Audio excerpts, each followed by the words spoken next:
Aquí comienza Días de Conversación.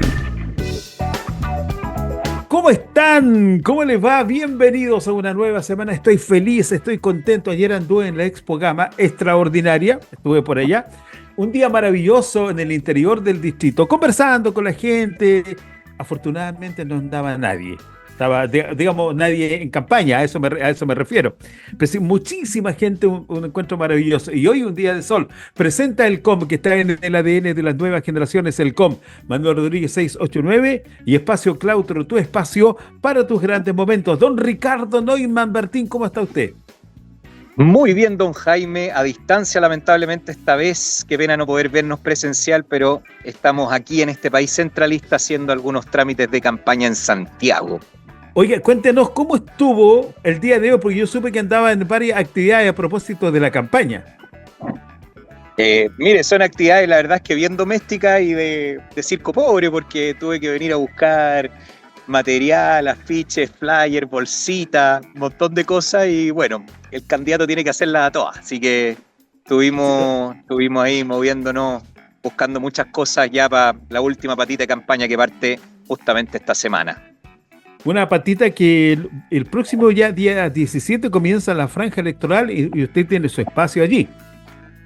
Efectivamente, vamos a tener 22 segundos, no en todos los días.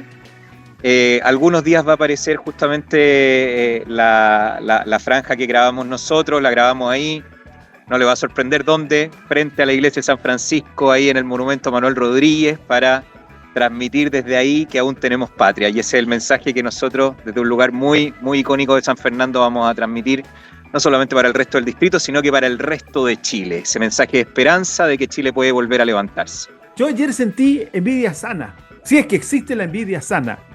En los diferentes lugares donde estuve, Santa Cruz, Peralillo, Marchihue e incluso Nancagua, sus edificios patrimoniales, casi todos muy bien cuidados. Y a propósito de la franja, y a propósito de las propuestas que usted está haciendo frente a la rehabilitación de estos lugares y de esto que usted señala, que aún hay patria, y la patria está en aquellas edificaciones que nos recuerdan la formación de la patria. Efectivamente, Manuel Rodríguez, cuando dijo que aún tenemos patria, ciudadanos, está registrado que dijo algo así como: la patria existe mientras haya personas que creen en ella. Y la verdad es que son las personas que creen en la patria las que van construyendo la historia, las que van construyendo las comunidades y las que van construyendo también la herencia patrimonial, que a veces se refleja en una iglesia histórica, que más que iglesia es un edificio que refleja identidad, comunidad, a veces en una gobernación, un edificio de gobierno, incluso en la pérgola de la plaza, que hoy día le dicen lamentablemente la ratonera. Si tú te fijas, en ese espacio se reunía el Orfeón de Carabineros, pero también en mi época se reunía jóvenes a hacer breakdance. Pasa de todo, son espacios de comunidad. Los espacios patrimoniales son justamente espacios de reunión, espacios en donde se construye comuna, espacios en donde se construye comunidad. Y por lo tanto es mucho más que infraestructura, es mucho más que edificios viejos. El patrimonio finalmente son símbolos de aquello que nos une. Y en este país que ha vivido, yo creo, los últimos 5 o 6 años, una polarización tremenda, lo que le falta es justamente recuperar aquello que nos une, y en ese sentido recuperar, restaurar, conservar y cuidar nuestro patrimonio es mucho más allá que cuidar simplemente edificios históricos. Oiga, una cosa que a mí me llama la atención es la recuperación de muchas cosas, como usted dice, pero en la educación hay temas muy pendientes. Hay una crisis de aprendizaje en nuestro país. Hay una crisis de decir, oye, la gente hoy día, los chiquillos no aprenden. Los chiquillos hoy día van al colegio porque van, pero aprender propiamente tal, ¿cómo recuperamos esa crisis? Mire, yo creo que desde el año 2015, cuando Michelle Bachelet II lanza con bombo y platillo su famosa ley de inclusión, esa ley que recogía los eslogans del movimiento estudiantil, que hoy día además nos gobierna y que llegaron al poder justamente con esas promesas de una educación pública, gratuita y de calidad. Hoy día uno se da cuenta, 10 años después de esa famosa ley, a la que yo le llamo más bien ley de exclusión, claro, de que la educación, que es por definición el medio principal de movilidad social y progreso de los países, lamentablemente hoy día en Chile dejó de ser un medio de movilidad. En Chile dejó de ser un elemento donde el foco está puesto en el estudiante. En Chile dejó de ser un elemento donde el foco está puesto en la calidad. Se cambió ese enfoque por un enfoque de desconfianza en los sostenedores, desconfianza en el municipio que sostenía y que lo cambiaron al Frankenstein burocrático del SLEP, desconfianza en los sostenedores particulares que desarrollaban proyectos educativos con identidad en las iniciativas de colegios particulares subvencionados que representaban el 70% de la matrícula. Esa desconfianza hoy día los ahoga con trámites burocráticos, con cumplimientos de norma, en donde finalmente se pierde hoy día más tiempo en burocracia que en justamente la calidad de la enseñanza y lo que pasa en el aula. Y hoy día, en una educación que está totalmente tomada por la violencia y los problemas de convivencia escolar, los padres muy legítimamente están poniendo sus prioridades en si se colocan o no detectores de metal a la entrada de los colegios, más que lo que pasa en el aula, lo que pasa en la calidad. Y eso creo yo que es una muestra más del declive de los problemas que venimos arrastrando muy especialmente desde las reformas de Michelle Bachelet II. Claro, porque hay temas que uno puede tratar, que puede entender. Ya, la educación particular subvencionada, donde los padres colaboran para una mejor educación de sus hijos, ha sido técnicamente con un muy buen resultado. Más allá del resultado que pueda haber tenido en algunos casos la educación municipal, hoy día traspasada a algunos SLEP. Con temas burocráticos no se le está dando los recursos porque hay colegios que no están llegando casi a pagarle el sueldo a los profesores porque el Estado no le está entregando los recursos. Y recuerde que todos estos colegios particulares subvencionados se debieron transformar en fundaciones sin fines de lucro. Entonces, ¿quién está lucrando hoy día con la educación? ¿Es el propio Estado o aquellos que están a cargo de este tema? Porque hoy día podemos ver grandes fracasos en la economía chilena por no saber hacerlo. Y la educación chilena es un pilar fundamental para poder desarrollar el territorio, para desarrollar el país, a la gente.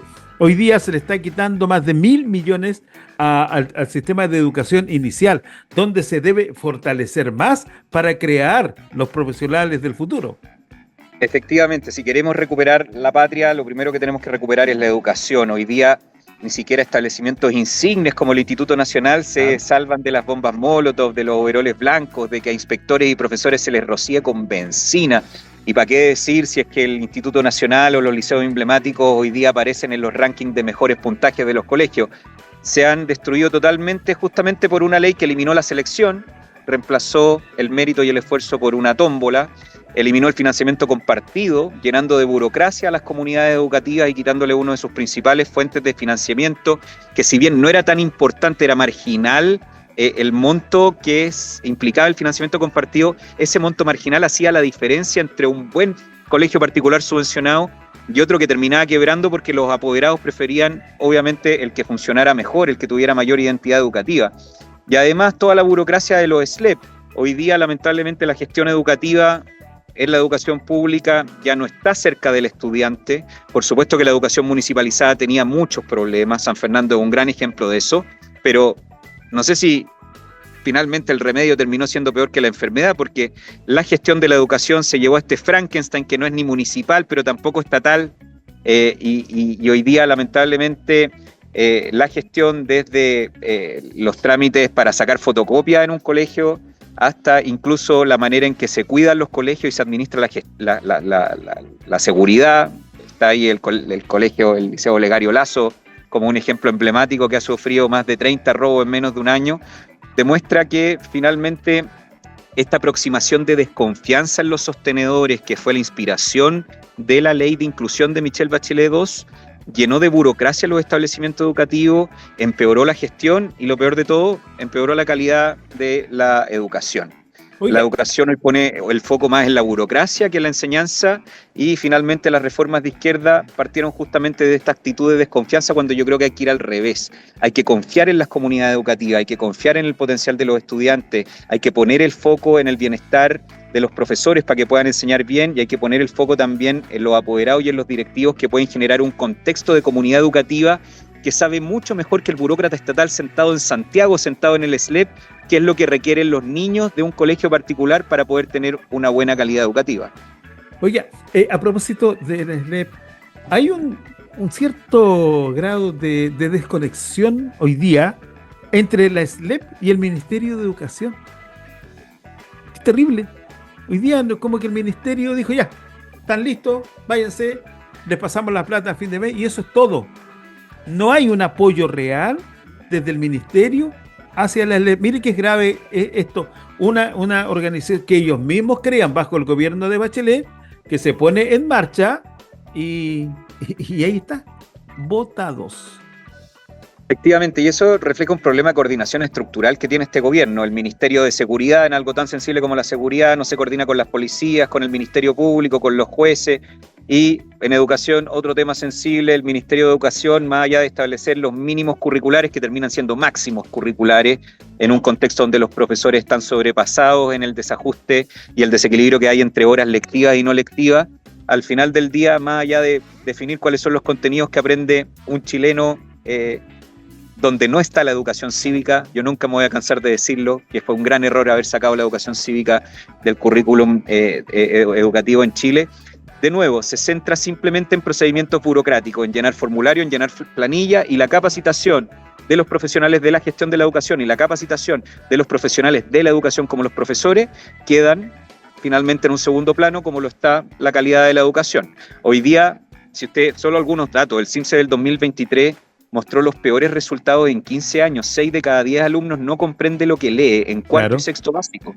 Y en matemáticas retrocedimos una década completa. O sea, los resultados en matemáticas del CIMSE del 2023 son equivalentes a los resultados que tenía Chile 10 años antes. O sea, hemos perdido generaciones completas con una mala educación producto de estas malas reformas que estamos hablando. Otro dato, según el Banco Mundial, el año 2024, Chile está entre los países con mayor pérdida de aprendizajes post pandemia en Latinoamérica. O sea, todavía no hemos podido recuperarnos del impacto que generó en la educación la pandemia por razones obvias. Y lo peor, a propósito del irónico que la ley de Bachelet se llamara ley de inclusión, los colegios municipales, la brecha con los particulares aumentó el doble. O sea, no se solucionó. Se habló de que había que quitarle los patines a uno para que todos fueran iguales. No. Le quitaron los patines a algunos, mataron la educación particular subvencionada, pero aún así la brecha entre los colegios municipales o los colegios públicos con los colegios particulares creció y se duplicó. Entonces, finalmente, fue una reforma sin sentido, una reforma ideológica que se preocupó más en la infraestructura, en la burocracia, en comprar fierros y ladrillos de los particulares subvencionados, porque esta visión ideológica de la izquierda le tiene alergia a que los particulares puedan generar proyectos educativos propios, le tiene alergia a que los padres puedan elegir libremente el proyecto educativo de su hijo, y terminó con una reforma ideológica que subió la burocracia, pero tal como le dije con estos datos que le tiré, empeoró finalmente la educación. Y tan ideológica es que el profesor ocupa hoy día más tiempo en papeleos, en llenar papeles, formularios, que tiempo que tiene para dedicarle a enseñarle a los niños. Y a esos niños que también sus padres tienen que preocuparse un poco más de ellos, de que vayan y cuiden la escuela y al profesor.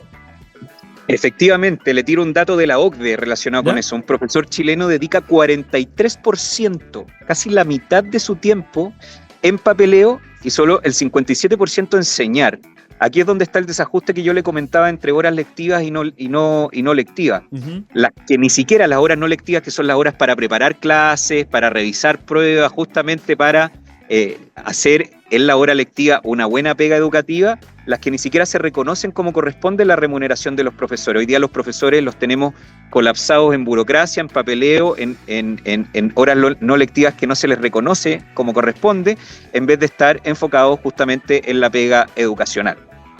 Una pega educacional que antes se desarrollaba de muy buena manera cuando había un respeto máximo a la educación, porque hoy día nos dijeron vamos a hacer una educación de calidad, vamos a superar la calidad de la educación, vamos a mejorar, pero como tenemos un presidente que no terminó su carrera, entonces ¿qué ejemplo podemos tomar de él mismo, propiamente tal? Y no solamente el mal ejemplo de un presidente que no fue capaz de terminar su carrera, un presidente que hace algunos meses hablándole a estudiantes les decía sean rebeldes, cuando estamos en la peor crisis de violencia, como le digo, con bombas molotov metidas en los liceos emblemáticos, con la necesidad, que yo entiendo como papá, de tener que poner detectores de metales y que hoy día las políticas públicas en educación se enfoquen más a políticas de seguridad que políticas de calidad en el aula. Y ese es un tema de convivencia escolar profundo. Estamos con una crisis de convivencia escolar. Otro dato, don Jaime, en el 2024 hubo más de 15.000 denuncias de violencia escolar, que fue un 47% más que el 2019. O sea, fíjese cómo en poquitos años, desde el octubrismo del 2019 hasta el año pasado, subió un 47% el nivel de denuncias de problemas de violencia escolar, bullying, moving, en fin. Estos son datos de la Superintendencia de Educación. Hoy día, lamentablemente, en vez de hablar de calidad en el aula, las comunidades se han visto forzadas a hablar de detectores de metal en la entrada de los colegios, de gastar tiempo que podría hacerse en clase en temas de convivencia, donde la violencia se come cada vez los ambientes de los colegios. Y además, un mundo al revés. Otro dato, 4 de cada 10 docentes dice haber sufrido agresiones.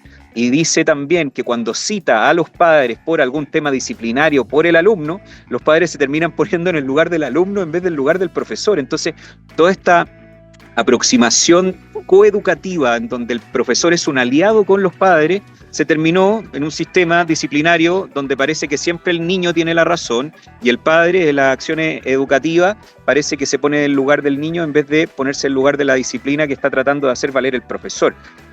Último dato que le doy, estos problemas de convivencia escolar generan que haya un ausentismo crónico que supera el 30% y los problemas de salud mental estudiantil son los peores desde el año 2006.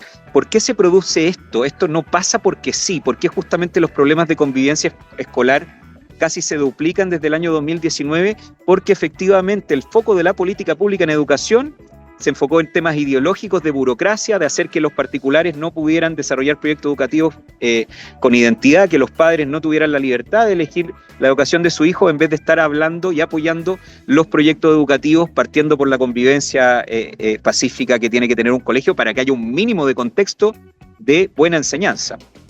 Nosotros pensábamos, nos ilusionábamos todo, que vamos a estar hablando a esta altura, qué bueno que fue la reforma, qué bueno este cambio, qué bueno que el foco está centrado en la formación, en la creación de jóvenes profesionales para el futuro, pero lamentablemente seguimos, y peor aún, hablando de los graves problemas que estos mismos criticaron: mala educación, mala calidad de educación, menos recursos, más selectivo. Hoy día la gente no tiene ninguna posibilidad de optar por una alternativa que le sea conveniente para su familia, para los intereses de los muchachos del mañana. Pero ¿cómo preparamos la educación del futuro? ¿Cómo podemos prepararnos para la educación del mañana?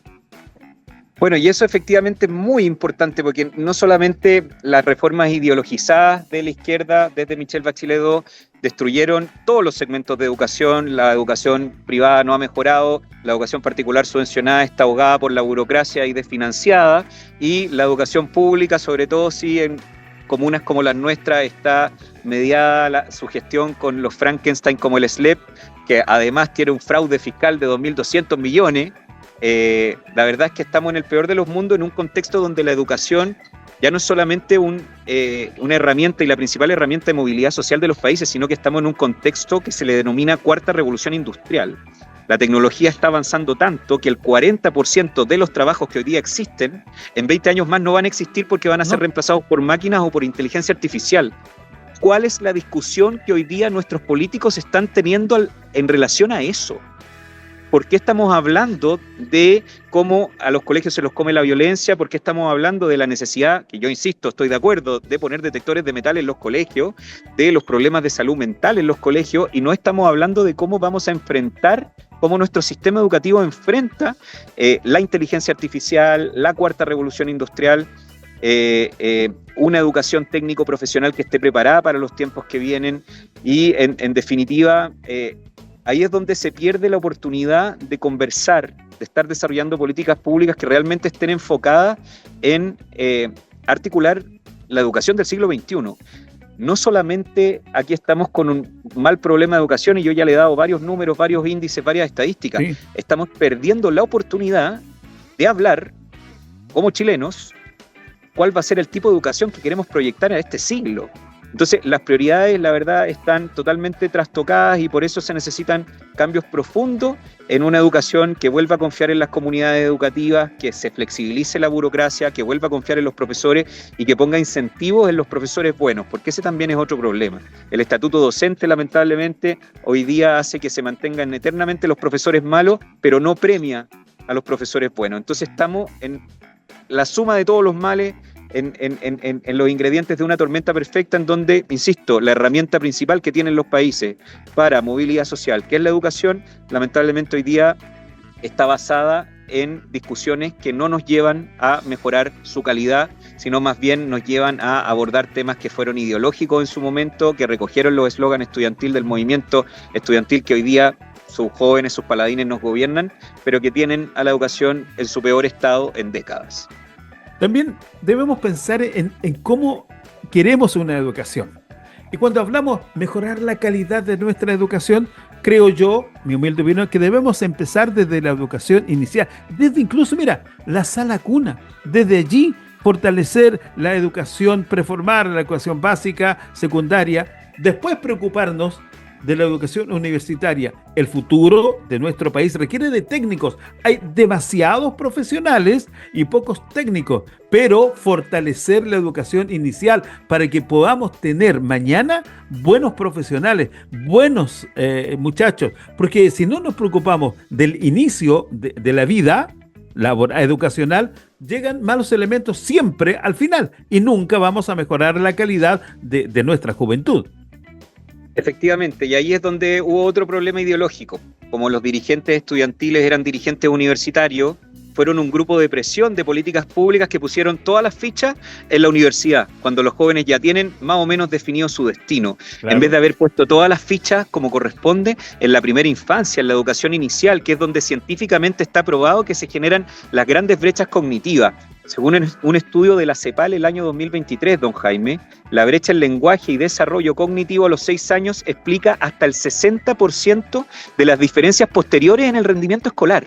O sea, llegamos tarde a tratar de hacer que un niño de cuarto, sexto básico entienda lo que lee, cuando no fuimos capaces de abordar la brecha cognitiva, no en primero básico cuando supuestamente tiene que aprender a leer, sino que en los primeros años de escolarización, que son los años preescolares. Las fichas se pusieron mal y hoy día vemos cómo Junge integra, y lo vemos en casos emblemáticos en San Fernando como el Jardín Rayito de Sol, cierran por meses, dejan a comunidades sin educación parvularia, con lo importante también que es para los padres el poder trabajar tranquilos, dejándolo en un lugar seguro.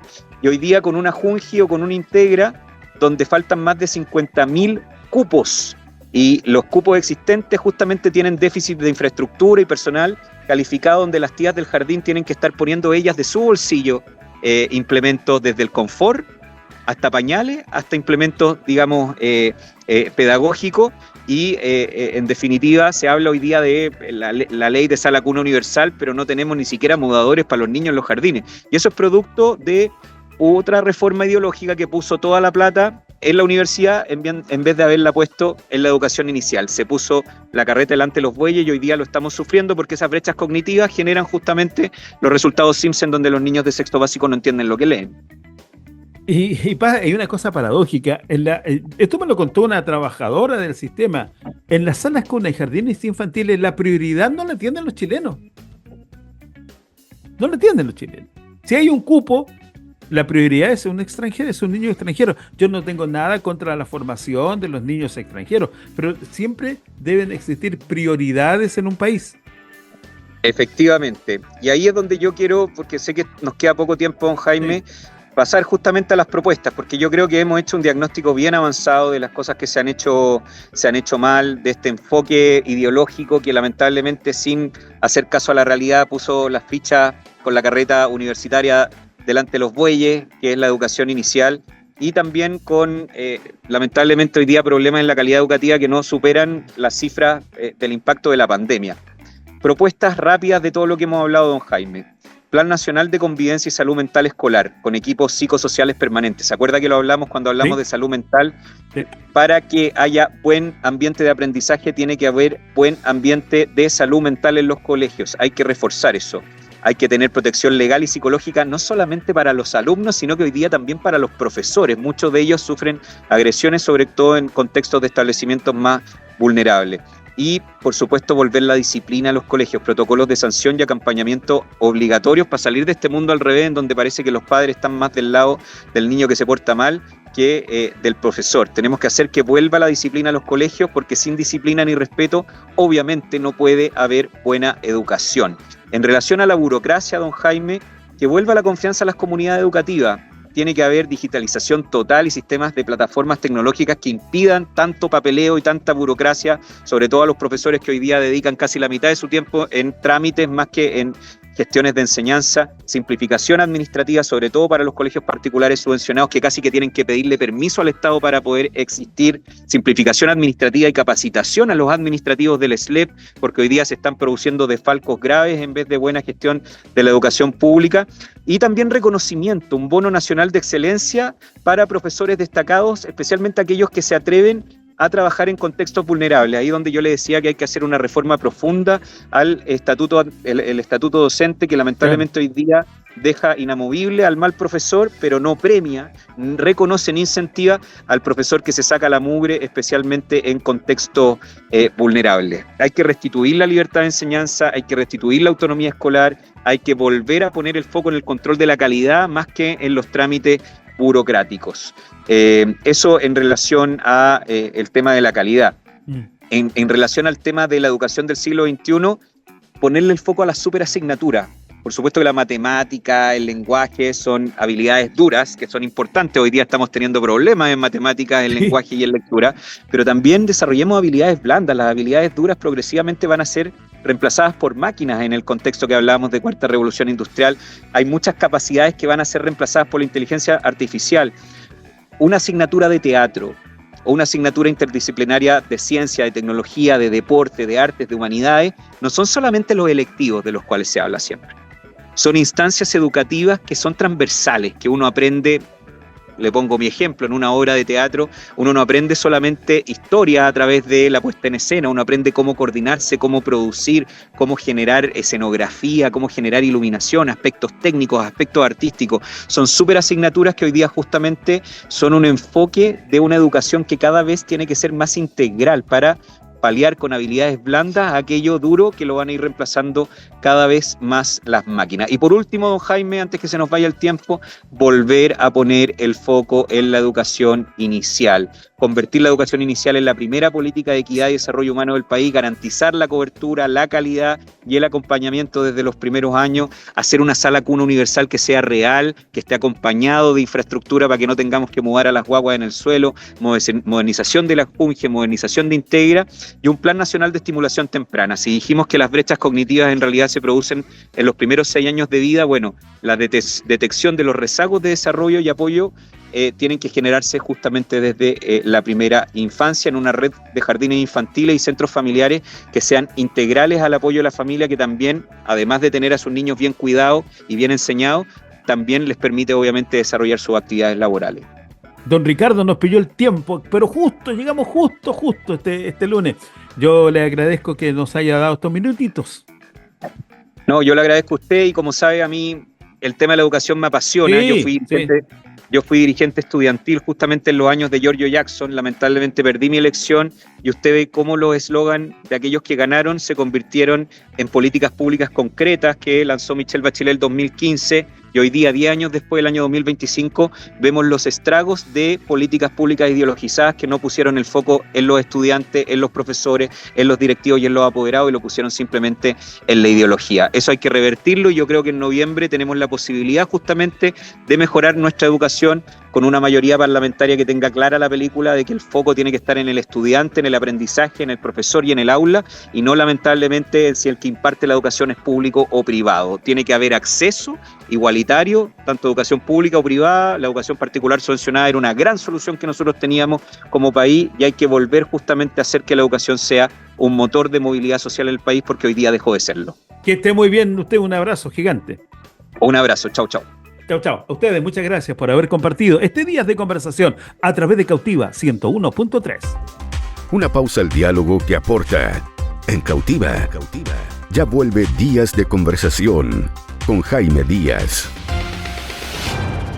Las opiniones vertidas en este programa son de exclusiva responsabilidad de quienes las emiten y no representan necesariamente el pensamiento de Radio Cautiva.